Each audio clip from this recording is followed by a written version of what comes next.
स्वामी विवेकानंद जी का संपूर्ण जीवन मानव मात्र के लिए समर्पित था।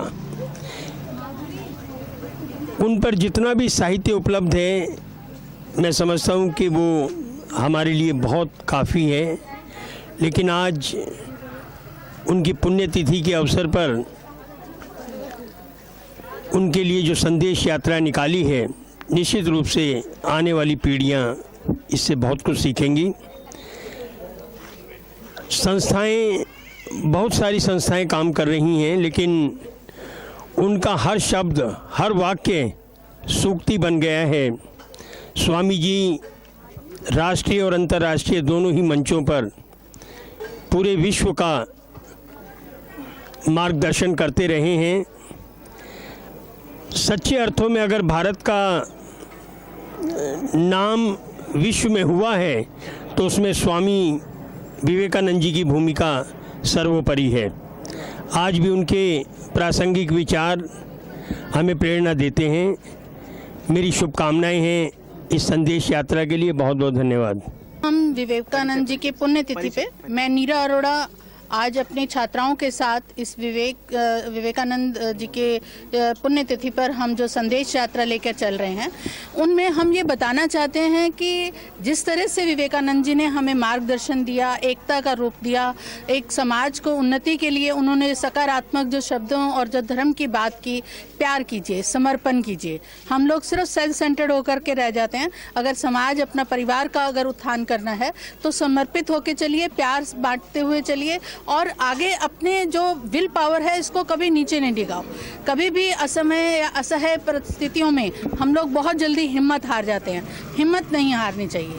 हिम्मत है तो रास्ते अपने आप खुलते चले जाएंगे और आगे बढ़ते जाएंगे। विवेकानंद जी ने जितनी छोटी उम्र में जितनी उपलब्धियां, जितनी एक नाम किया है, हम आज तक उनको याद करते रहे हैं और करते भी रहेंगे। और भारत के एक मुख्य महान व्यक्ति थे वे, और उनका संदेश आज हम छात्राओं को ये देते हुए आगे बढ़ रहे हैं कि हमें आगे निरंतर बढ़ते चले जाना है। चाहे कैसे भी मुसीबतें, कैसे भी हमारे साथ परिस्थितियां आए, हमें उनसे घबराना नहीं है।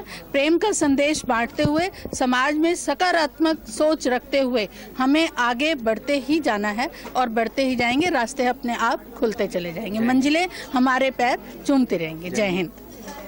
मेरा नाम करुणा है, मैं VTCT क्लास से हूँ, YWCA नजफगढ़। स्वामी विवेकानंद जी किसी एक जाति के विरोधी या किसी दूसरी जाति का पक्ष लेने वालों में से नहीं थे। वे तो केवल इतना चाहते थे कि सभी लोग परस्पर मिलजुल कर रहें। वे अपने आप को विश्व नागरिक मानते थे कि उनका कहना था कि हम सभी मनुष्य एक ही पिता की संतान हैं। इस तरह हम सभी आपस में संबंध रखते हैं, भले ही हम विश्व के किसी भी कोने में क्यों न रहते हों। राजनीति के विषय में उन्होंने कहा था, किसी प्रकार की राजनीति में मुझे विश्वास नहीं है। ईश्वर तथा सत्य ही जगत में एकमात्र सत्य है, बाकी सब कूड़ा कर। विवेकानंद जी की पुण्यतिथि के बारे में मैं ये बताना चाहती हूँ कि ये संदेश सभी नागरिकों के लिए संदेश होना चाहिए। आज विवेकानंद जी की पुण्यतिथि के अवसर पर हमारे जितने भी स्कूली बच्चे हैं, मैं उनका अभिनंदन करती हूँ, और जितनी महिलाएं आई हैं, दीदी आई हैं, उनका मैं स्वागत करती हूँ। चलिए, आप सबका स्वागत किया है, वो हमारी तरफ से भी स्वागत मान लीजिए। हम मिलजुल कर बहुत कुछ कर सकते हैं। इस कार्यक्रम की कल्पना कैसे हुई है वो थोड़ा सा बताना चाहेंगे। यहाँ पर स्वामी विवेक भारती हैं, जो कि अपना पूरा जीवन जहाँ हम लोग जा रहे हैं, विवेक कुंज है, उनको हमने देखा। विवेक कुंज जो कि अपना पूरा सर्वस्व न्यौछावर कर रहे हैं विवेकानंद जी के ऊपर, नारनौल में आश्रम बना रहे हैं। हमारे बीच विनोद बंसल जी जो हैं अभी 30 तारीख को बहुत अच्छा सेरेमनी किया था इन्होंने। रिटायरमेंट के बाद इन्होंने हमें बताया है कि रिटायरमेंट के बाद समाज से, पहले भी समाज सेवी रहे हैं, लेकिन रिटायरमेंट के बाद ज़्यादा समय समाज सेवा के लिए देंगे। अभी स्वतंत्रता दिवस आने वाला है। दिवस आते हैं चले जाते हैं, लेकिन इस अवसर को हम, जो ये बच्चियाँ हैं, शायद बहुत से लोगों को ये ड्रामा लग रहा होगा, लेकिन मैं ये दावे के साथ कहता हूँ कि इस तरह के ड्रामे समाज में बहुत बड़ा संदेश देते हैं।